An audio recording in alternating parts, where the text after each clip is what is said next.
What is up, Steelers Nation? Thank you so much for jumping on to another episode of All Steelers Talk. I'm Noah Schrackbine, joined every Monday and Wednesday by my main man, Steven Thompson.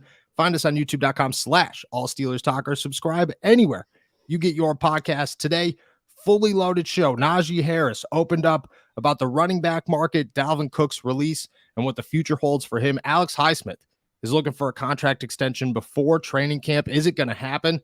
And then the Steelers brought in two more linebackers that I think we should start keeping an eye on as we approach the end of minicamp. It is a beautiful morning here in the Berg after it rained all night long. My plants outside look like a tornado went by, but we needed it. I stood on the porch yesterday.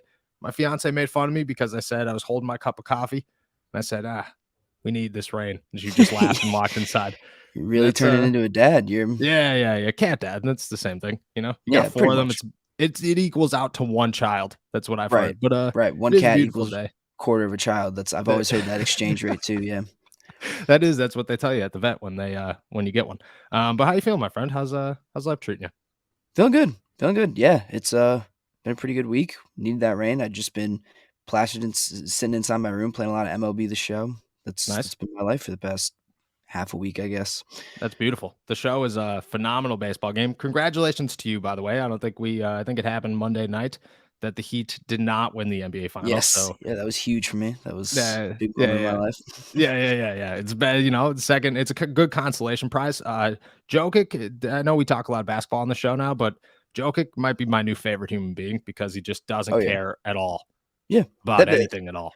As I saw someone say on Twitter, they were like, "We're gonna really find out how mandatory the championship parade is," because I don't think Jokic. I think Jokic just wants to go home. I don't think he said it. This is his day job. This is his day job, man. I respect that so much. He is the best in the world right now at what he does, and he's just like, this is not interesting to me at all. I'm the best basketball player in the world, and I don't care. Nah. Everybody's where's he from? Serbia. Yeah, Serbia. Excuse me, I can't say words this morning. He's from Serbia. I would imagine everybody there is just like, what are you talking? What's a parade? I thought you're just working, making a lot of money playing basketball. Good for him, though. Good for him. I wish I could not care as much as he does, to be honest with you. All right, let's talk some Pittsburgh Steelers football. We'll start with Alex Highsmith. Talked yesterday about how he's looking for a contract extension before training camp. He's not going to hold in during mini camp. Obviously, everybody knows in Pittsburgh, it's not a holdout, it's a hold in. Players show up, they still practice on the sidelines, they're still in meetings, they're still very involved. They just aren't doing team activities. It's been 3 years since the Pittsburgh Steelers haven't had a hold in during mini camp. Alex Highsmith breaks that trend, but he says that could come if he doesn't have a deal done by training camp.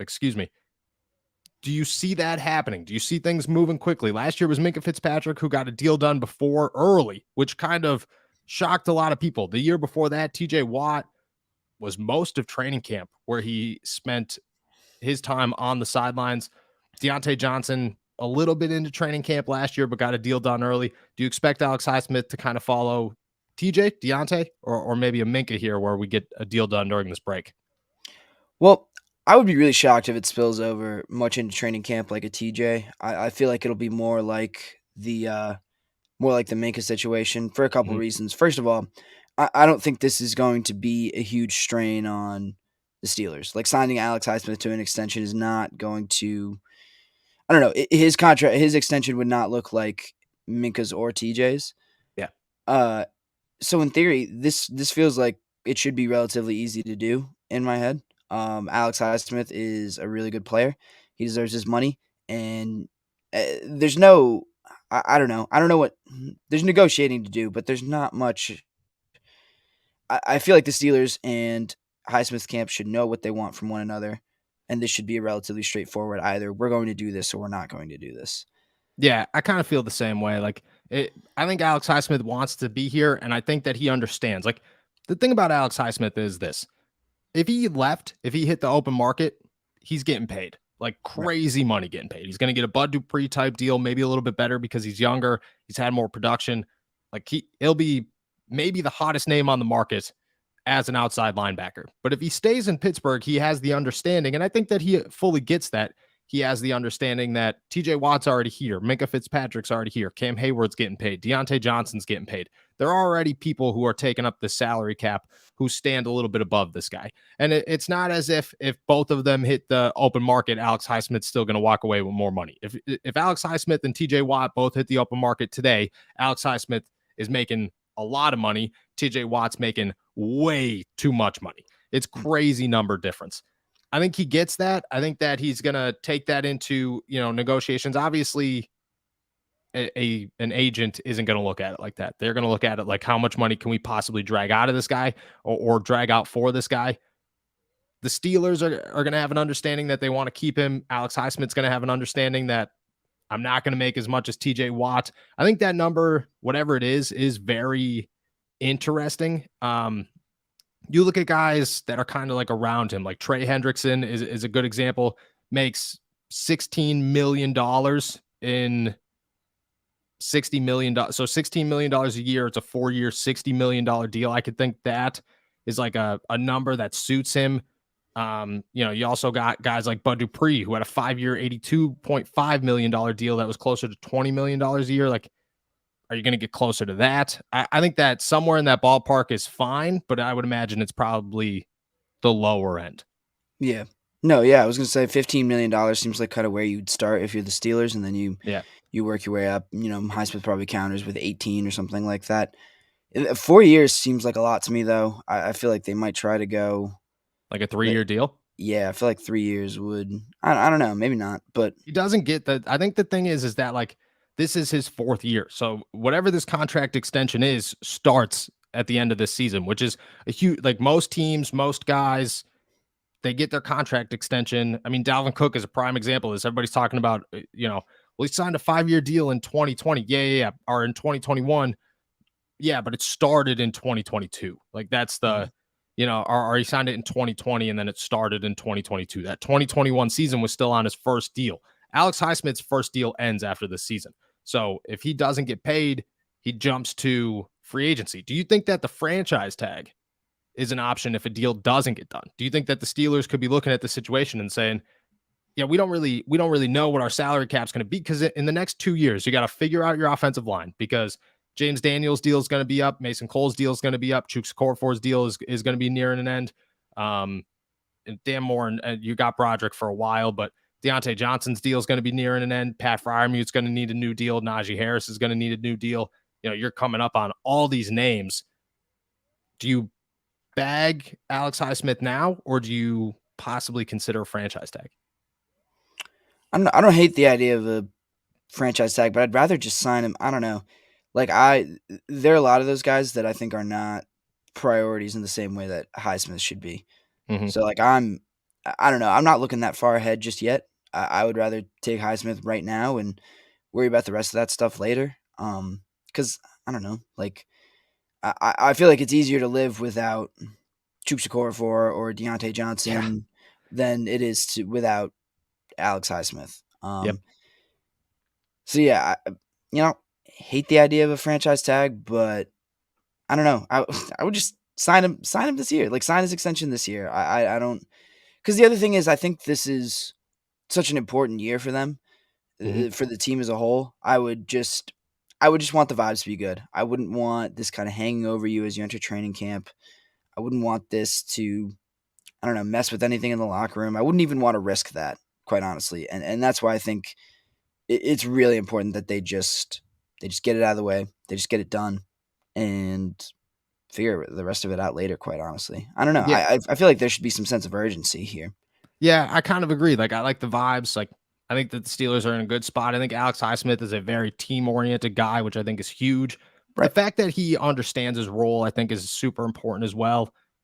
I agree. Like, why would you mess that up by not getting a contract done? I don't know if it would. Like, I don't know if it would hinder him. Like, I don't know if Alex Highsmith doesn't get a deal done. Like, is he going to sit out? I don't think so. I think he would still play this season. I don't think he would look at it any other way, because at that point, like, you're betting on yourself. Like, okay, the Steelers don't want to sign me. Cool. When I hit free agency after another double-digit sack season, I'm going to make $20+ million a year. Like, that's what's going to happen. If I stick in Pittsburgh, chances are I'm making $15 to $18 million a year. And yeah, that's awesome. But why would I sit out? Because then my floor or my ceiling lowers whenever I do hit free agency. I agree with that one. I don't know. Like I look at it like I anticipate a deal getting done. I don't know when it's going to get done. I think Omar Khan is the smartest human being with all of this that I have ever come across in this industry. So I fully expect him to know how to operate this and get a deal done that works for both sides and get it done smoothly. But at the same time, like, to pay 2 outside linebackers is a lot of money for the Pittsburgh Steelers. I think nobody's taken that into hand, is that, yeah, you're bulking up your outside linebacker crew. I get that.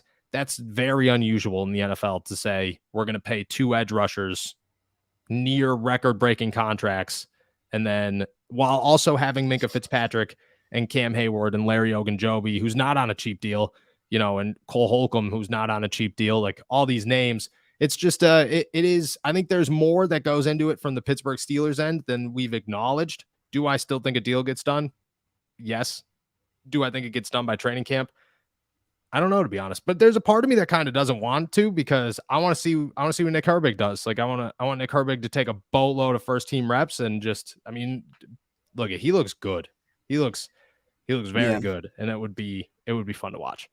Yeah, I guess it's the other, because from a football perspective, I don't think it really matters if Alex Highsmith is at training camp and practicing fully. Like I don't think that matters a whole lot from a football perspective. Like, no, yeah, you'll get Nate Herbig some reps, and Alex Highsmith will be perfectly ready to go for week 1. Yes. But yes. Yeah, I just I agree with you. I think a deal is going to get done. When? I would lean towards before training camp starts, but I guess anything can happen. And it's really all about how much Alex Highsmith juggles, like, because I think he does like the team, and I agree with you. I think he likes being in Pittsburgh. Yeah, but at a certain point, you can't pass up certain amounts of money. Like you maybe only have one chance to get that kind of money and get that kind of contract. Yep, exactly. And that's the part that, you could be as team friendly as you want, but the Steelers could only go down so far. And like, at one point, Deontay Johnson was a guy that the Steelers were like $13 million, and Deontay was like, no chance, and everybody, people complained about it, but you looked at it when I totally understand that. Like I wouldn't even think about that either. Right. I'm not the one having to judge whether or not I get an extra $5 million or not. Like, yeah, that's what I'm saying. Unless that's in front of your face, you can't really. Exactly. When your agent tells you this is how much money you'll get elsewhere, and this is how much money we believe you could get, and then the Steelers come through with an offer that's way less than that, you're not sitting around going, it's only $10 million. Like, right. No, it's $10 million. Like it's a ton of money. There is another contract I want to talk about. I do want to get into Najee Harris and his words on Dalvin Cook and the whole running back market as a whole. But first, we got a word from our boys over at Manscaped. Friends, family, and loved ones, I bet you haven't purchased a Father's Day gift yet, have you? Not to fear, the leaders in below-the-waist grooming are here. I'm talking about our friends at Manscaped. They're saving the day yet again with the total package for the father figure in your life this year. It's time to upgrade his game from waist to face with this exclusive offer. Have him join the 8 million men worldwide who trust Manscaped and get 20% off plus free shipping with our code STEELERS20 at manscaped.com. Let's start with the ultimate Father's Day MVP, the Performance Package 4.0. Inside this package, he'll find their signature lawnmower 4.0 trimmer, brand new Weed Whacker 2.0 ear and nose hair trimmer, crop preserver ball deodorant, crop reviver toner, performance boxer briefs, and a travel bag to hold his goodies. And we can't forget about the moneymaker. Manscaped has absolutely changed the game with their brand new Beard Hedger Pro Kit for fathers around the world. Included in this Beard Hedger is the Beard Hedger trimmer, beard shampoo and conditioner, beard oil, beard balm, and 2 free gifts with their signature beard comb and scissors. We all know dads love their comfort. If his grooming game routine is already dialed, make sure to hook him up with Manscaped's Boxers 2.0. These are without a doubt the best boxers for a man of all ages. Whether he's mowing the lawn, taking out the trash, or golfing in the sun, these moisture-wicking boxer briefs breathe without breaking a sweat. Get 20% off and free shipping with our code STEELERS20 at manscaped.com. That's 20% off with free shipping at manscaped.com. And all you have to do is use our code STEELERS20. make this Father's Day one he won't forget with a Manscaped. Father's Day gift, real quick. I ordered my dad. He's probably going to see this, so I'm not going to say. I ordered my dad a Father's Day present. His birthday was Monday of this week. So, you know, I'm a great son, obviously. I'm the oldest brother. I have an older sister, but I'm the oldest brother. So I have to be the one that gets the presents. Like, that's just, you know, I signed the card, love your kids. Told all my siblings that I was like, all right, got the presents. We're good. Everything's fine. I'll send them out 2 weeks ago. Monday rolls around. I call my dad, and then I hang up the phone. And I go downstairs, and what's staring me in the face? My dad's present. No. Yeah. Sent that one out. Still don't think he got that. We'll see if he gets it today. And then Father's Day, I was like, oh, that's fine. I got all the time in the world. Ordered his present, and the expected delivery date was like July 1st. I was like, nice. Not very helpful. Yeah, killed it this year. Let me tell you. I top notch. Didn't tell any of my siblings that he didn't get the gift on his birthday. So they can take the blame for it. Yeah. No, I think they all called and was just like, "Did you get the present?" And they was like, "No." No, I was like, "Cool." Oh well, it was Noah's fault. In case you know, I could promise you that they all definitely said that. They're like, "Oh, Noah's supposed to send it out. This is on him. What are you talking about?" Yeah, no, there's no. And I would do it the other way around. I'd be like, it was Hunter. It was Cassidy. You know, it was not me. I blamed it on Jillian. You know, for being on the card. I wrote, Jillian was supposed to drop it off in the mail a week ago, and she didn't. And, you know, whether that's true or not, he doesn't need to know. He doesn't need to know. All right, let's talk Najee Harris. He opened up yesterday about the current running back situation, Dalvin Cook's release, all the worries that come with being a running back at this point in the NFL. Here's what he had to say. Yeah, especially, you know, if they say that when you turn a certain age, then you're out of your years of playing, which is crazy. You know what I mean? If you feel like you were able to play still, you know what I mean, then who is it for somebody else to say that you can't? Like, they don't know your body, neither have they been in your position. They're just people riding behind the internet. They don't really know how you train, they don't know how you take care of your body. It's just people making assumptions, which they don't know nothing about. You know, so to see people like that get released, like, you know, especially in my position, it's like, damn, what did they do? Because of the age, you know, like, Dalvin Cook coming off multiple $1,000 season. I don't know, is it money from the team? They got to pay somebody? I don't know, but, you know, it's eye-opening.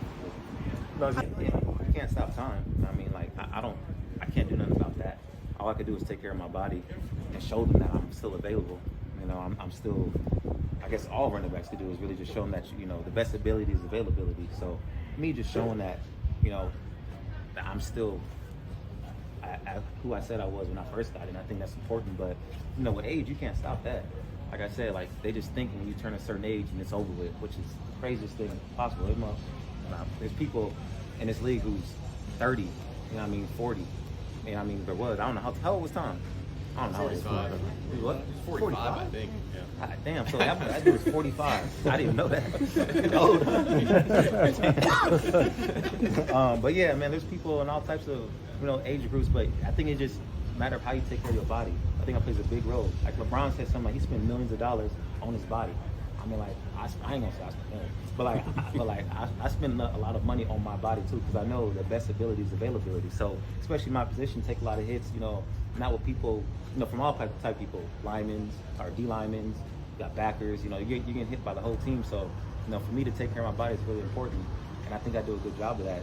And you know, that's why when I look at that, it just blows my mind. You know what I mean? Like, I never get it, but that's just what's written. That's just what somebody put out there. Now it is what it is. So you hear Najee. I think the most concerning thing here is that he talks about father time. And I mean, the best thing about this interview is him laughing at Tom Brady, hands down. Sometimes, and Najee Harris is the best interview in Pittsburgh. He hates talking to the media, which I totally understand. But when he does, it's a lot of fun. Always gold. There's some old dudes in the Steelers media department who are Steelers, like, you know, that cover the team, that will not talk to this guy, that are just like, I'm not going to waste my time on Najee. I'm like, dude, if he makes one joke, that's all I'm looking for. Like, that makes my day a little bit better. The fans love it. Everybody enjoys some good Najee Harris. But he does talk about father time, how he cannot beat father time. By the time his first NFL contract's up, he'll be pushing the age of 21. If the Steelers do not pick up his fifth-year option. If they pick up his fifth-year option, he's pushing 29 years old by the time his rookie deal is done in the NFL. Very concerning. Dalvin Cook, 27, coming off 4,000 yard seasons. Apparently the healthiest he's ever been because he finally got his shoulder replaced, and he gets released at 27 years old, 1 year into his next contract extension. Very concerning to be a running back right now. Very concerning for Najee Harris. Do you think, because we talked last week about, or Monday, about, how awful it is. And I think we both agree with that one. Like, the value of a running back right now is control a whole offense, be our bread and butter. At the end of the year, we're not going to pay you. That's essentially what they tell them. You look at Najee now, like, do you think that the trend changes, or are you very concerned that this guy's going to have a tough time with that second contract? Yeah, I think regardless of how Najee plays in the years leading up to that second contract, it's going to be really tough for him to get that second one. Yeah, at least get that second one with the same team. Yeah, it just, like he said, Dalvin Cook has done everything you're supposed to do. He catches passes. He runs really hard. He's a great player. He's been a consistent player. He's been, if Justin Jefferson wasn't there, he's easily the best player on that offense. And even then, it's pretty debatable. Like, you could make the argument. And still, he just gets kind of chewed up and spit out, He's on the field for 3 downs. He's doing everything for this team. And then, nope, don't need you anymore. And I think I do understand where Najee's coming from about, there are just people who out there who just kind of believe, and I've fallen victim to this mentality too, that you can just kind of replace running backs with whoever, as long as you have the offensive line and the quarterback and the infrastructure around him. You can draft someone in the 7th round who will be just as good as the guy you would draft in the 1st round. And that's just like that's not always true. And that doesn't always pan out. Running backs still get kind of blamed for, all of these. Like with Dalvin Cook, I don't really understand that one either. Like, I don't think he was the problem with the Vikings. And I don't think he was the one handicapping their salary cap. He wasn't the one, holding them back in the playoffs. Like, there were other. Yeah. It was Kirk Cousins. It was their defense who gave it what? I watched that game against the ridiculous amount of points against the Giants. Yeah. Right. Against the Giants team with no wide receivers. Right. And so, but still, like, Dalvin Cook was the squeaky wheel in this team. That doesn't make any sense to me. And so I understand, Najee being a little bit, I don't know if I'd call it afraid, but a little concerned that, like, look, my days might be numbered in this, and they might be, that number might be lower than I might like or might expect. Yeah, I think, in hindsight, like, we're going to hit a point where, like, if you're a kid, like, if my kid tomorrow was like, I want to go play running back, I'd say, no, you're not playing running back. Like, that's no matter how much you want to do it, you're not going to do it, because I know that there's a cap there. Like, I'm smart enough to realize that I get that I'm 5'8", and my fiance is 5'2", and I come from I can't even say that because both of my brothers are like 6'1". Doesn't make any sense to me. But my genes are short, and my kid's not making it to the NFL as it is. But if he was, if this was a baby Gronk situation where I was totally convinced that this kid was going to make it, I would assure myself that he was not playing running back, because I know that at some point he's going to hit a point where, that's just, you're taking a beating for nothing. And that's the biggest concern, I think, with me. Like, I tell Jilly, I tell my fiance all the time, like, I don't know if our kids will ever play football, because I know what football does to people. Like, I see the damage that it does to people's bodies and minds. And don't get me wrong, I love football. Like, it's my favorite thing in the world. But I want to protect my own, and to do all that, to go through that pain, to cut significant years off your life and make everything after football so much more difficult because of how much blow you put on your body in those years, and to not come out of it with, in Najee Harris's case, maybe not a second contract, Ezekiel Elliott's case, one other contract, and now he's 27 years old, and his career might be over. Leonard Fournette's career might be over. Kareem Hunt's career might be over. Like, these guys never made the money that the NFL is supposed to give superstars. And I think that it's going to start a trend where people get concerned, and then they stop people from playing running backs, or high school kids don't want to play running back anymore. They play wide receiver or defense or quarterback or something. It's going to be a bad look for people coming up, to the point where, like, we're going to lose running backs, and then what do? Where do you go from there? Right. And you wonder what I wonder, I'm trying to think about when the inflection point was, like where we got from, like we talked about on Monday, guys like Frank Gore or like James White, even like playing like very Yeah. normal NFL careers, like playing well into their 30s, Mhm. and how we got from that to like, oh, the minute you turn 25, you are over the hill, Yeah. as a running back. And Like that's it. Like, I what's the don't number? Is it 25? Is it 27? Like, Najee's 25 years old right now. Is right. it 27 years old? That's what like Zeke's 27, Dalvin Cook's 27, Leonard Fournette's 27. Like, is Yeah, it might be 20? Like, 27.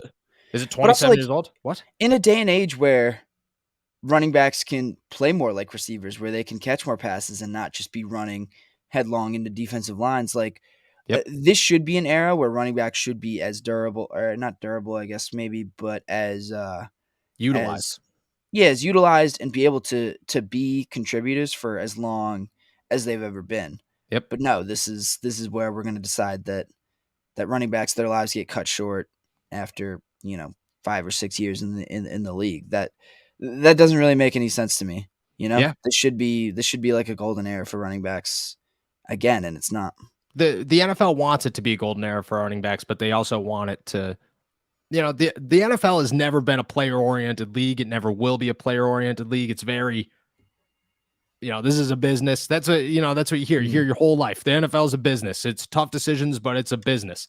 And if their business is, and like we go through it in our daily lives, like if you have an opportunity to make X amount of money and profit off of something, even though you know that others are hurting, you look at it and most people in the world go, yeah, well, some people got to hurt. It be what it be. And the NFL is looking at this going, yeah, running backs got to hurt. It be what it be. Nothing we could do about it. Nothing, we're going to pay somebody whose legs are going to be hurting in 2 years and he's not going to be as valuable. It just doesn't make any sense. And to say like guys are replaceable, I believe that to an extent, but at the same time, like they're not. Like, Right, like how I think Dalvin Cook's in a different. Sorry, I didn't mean to interrupt you, but No. I don't think. I think Dalvin Cook might be in a different class than Najee Harris. Yeah. Those guys really aren't replaceable. I don't think either of them. Like, you're not. You can replace them, but you're not getting the same kind of production and the same kind of value if you try to. No chance. Like, I don't even know Alexander, whatever the guy's first or last name or whatever it is in Minnesota. He's not a Dalvin Cook. He's not even close to Dalvin Cook. The only one that made sense to me was Zeke because Tony Pollard is like, Right. he's a starting NFL running back. But in Najee Harris's time, and that's like to transition back to the Steelers here, in 2 years, the Steelers are going to have to make that same decision. And they're going to look at it and everybody's going to say, oh, Jaylen Warren in 2 years is going to be looking for the bag and nothing but the bag because this guy's getting paid less than $1 million every single season that he's been in the league. And for the next 2 years, he'll make less than $1 million, both of those years too. When he gets a free agency contract, he's hunting for, like, he's not staying in Pittsburgh to sign a mediocre deal. He's going to sign the biggest deal he could possibly get, no matter where it is. And that's not going to come in Pittsburgh. Najee's going to be the option, I guess, B, maybe an option A, 1B, maybe. I don't know. Do you look at it? A lot of people want to compare this to Le'Veon Bell and say, well, like they fall into that same situation. Najee's going to be upset about it. I kind of view it as the other way around. I think that if Najee is a smart businessman, which I believe that he is, and has good agents around him, the Steelers are going to look at it like we could get this guy for cheap. And Najee's going to look at it like, if I make $5 million a year at 29 years old, is that really that bad? And I think that honestly, it could work out in his favor. Yeah, I really don't think he'd get an offer better than that. No. Dalvin Cook's getting. I was listening to the Rich Eisen show yesterday, and Ian Rappaport said that the market for Dalvin Cook right now is like $6.5 million a year. I'm like, that's right. Miles Sanders signed for $6 million a year. Like, those are not the same person. Right. I would sign Dalvin Cook for $6.5 million in a heartbeat. Like, that would be the easiest decision. Yeah. Any team in the league can afford that. Like, that's whatever. If I'm the Pittsburgh Steelers, I'm cutting everybody. I don't need a running back. I got Dalvin Cook for $6 million a year. Right. No, I don't know. I think that I think you look at the situation and it is definitely, it's concerning. it's very concerning. It's something to monitor for the next 2 years. I think the bad part is if Najee deals with one injury in those 2 years, it's over for him. Like Right. there's, it's the line is so thin and it sucks. Cause I like Najee. I think he's a really good player. I think he's a good leader to any team, but the running back, I think it's unfair what they're doing to running backs, but But you also whatever got you to can do think about it. about, like, if the cap changes over the next few years, Yeah, like if that's it why I keeps think he'll going be up. worth $5-6 million. Like because I think that everything's gonna rise. Like in my like when I was talking about it earlier in my to go, like I said that the number could be as high as 7.5 million, and I think like that's a real in 2 years, like that's a realistic number is $7.5 million for like an average running back because the good one. But at that point, like what if every running back's getting paid 7.5 million, you don't even have to be average. You could just be a running back and you're making Right. $7.5 million, whether you're great or whether you suck. So that's just where we are. It stinks, man. It's a Mhm. tough road for running backs. We always knew it was going to be tough for Najee when he came into the league because of how old he was. But at this point, like you're starting to think if you're the Pittsburgh Steelers in a year, you might have to start thinking future at running back position, and that's a tough place to be for a team that seems to have like finally found somebody Right. That like they invested a like. first round. That invested a first round pick in a running back. Yeah, That's yeah, yeah. tough. Yeah, got over the Le'Veon Bell hump. And, don't get me wrong, James Conner was good while he was here, but he was never a franchise guy. He couldn't stay healthy. Najee seems like that guy, and Yeah. age is gonna hurt him, and the market's gonna hurt him as well. And that's just it stinks to see. Stinks to see. All right, I want to finish off the show here. The Steelers brought in 2 inside linebackers for tryouts at minicamp. Jermaine Carter, former 5th-round pick out of Maryland for the Panthers, and local guy Nick. Go ahead, you know how to say it because I don't know. Uh, Kwiatkowski, Kwiatkowski. Kwiatkowski, out of Bethel Park, Steel City hometown kid. Went to WVU 2016 4th-round pick for the Bears. This guy's actually had a pretty decent career. He's played 57 games, 22 starts. He signed a 3-year, $21 million deal like 2 years ago with the Las Vegas Raiders. Just didn't pan out there. Played for the Falcons last year, I think, in like 12 games on special teams. Both of them. I mean, Jermaine Carter comes in with 78 games as well and some starting experience. I mean, just my initial thoughts, and I'll get yours after, is it was good. It was nice to see that they had competition. Like I was at minicamp yesterday counting the inside linebackers going, some new guys here. It was nice to see more than 5 guys on the field competing for 5 roster spots. So good move for me, I think. Right. And this is real competition. This isn't like, oh, we're signing an undrafted rookie Yeah. who, probably doesn't even have a prayer of making the roster, maybe even the practice squad. These Mhm. guys like have some starting experience. These guys have played in the NFL and played well. Like these are dudes. These are real guys. And these are real guys who I think could be contributors at some point. Yeah, really good move because it's like I said, it's real competition. It's Yeah. not just bodies for the sake, and it's not bringing in bodies and then calling it competition. It's these are really guys who I think could play and be valuable because they've proven not that long ago. I think both these guys were starters in 2021, so 2 years ago. Yep. Like they're not that far removed from being important pieces of pretty decent defenses too. Yeah, no, I agree. And I think the thing is now we're waiting to see what one makes the team.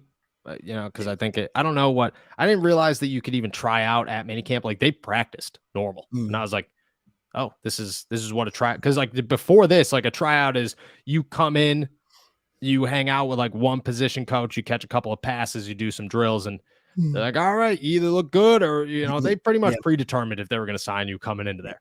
Now they went through a whole day. They were in the locker room. So we'll see. I don't know if they're going to keep both. I don't know how long a tryout, like if it could last all 3 days and then they make a decision after minicamp. But I agree with you. I think it's perfect that they have somebody with starting experience to kind of challenge the end of that roster, add some special teams ability, which I think is huge because, I hope Chappelle Russell turns into something. I always hope for guys to turn into something. And I think he's a good dude, but you need to have competition at the end of a roster. And to bring either of these guys in is cool. Both of them, kind of being young. Kwiatkowski is 30, I believe. Carter is 28, 29. So they still got a couple of years left in them, but veteran experience. Good move. The question now is like who you're going to cut. And I just take it back to a week and a half ago when we were talking, and I got roasted on Twitter and on YouTube, and I'll take it. I always get roasted. I appreciate you guys for roasting me, but everybody was like, no, calm your roll, buddy. It's the last roster spot. And I was like, yeah, no, the problem is that in a week, they're going to replace this guy with somebody else. Right. And here we are. And if I had to guess, Jared Williams is gone or Darius Higgins is gone in the next 48 hours. And there's just no need to do that to people to make them come to Pittsburgh. It's not like we're in a great city. It's pouring rain all week long. You're living in a hotel room. Like, there's just get it a paycheck's paycheck, but I think you make like $2,000 or something. So it's not like you're like, like to leave your home. Yeah. Like you didn't get signed for $1 million for a week. You made like $1,000, $2,000. And you're like, all right, that was fun. Can't wait to fly home and have my dreams crushed 72 hours after I got signed to the Pittsburgh Steelers. Like, just sometimes maybe you just slow your roll a little bit and go out and get a position of need like an inside linebacker that you've been looking for. Right. So I don't know. We'll see. It is interesting to see which one of these makes the roster. I'm sure we'll have an answer probably by Monday, I would imagine. And then from there, we'll move on. I won't lie to you. I like both of them, but it's always cool to see a local kid here. I guess that guy doesn't care. Like you could sign him and cut him. He's just like, yeah, man, whatever. Like, I live down the street. I live. Right. Exactly. Yeah. I biked to work today from my mom's house. So yeah. But we'll see. Good guys, players to watch. Again, it's a waiting game to see what makes the roster, who gets cut in the meantime, but a good move, one that we've kind of been anticipating.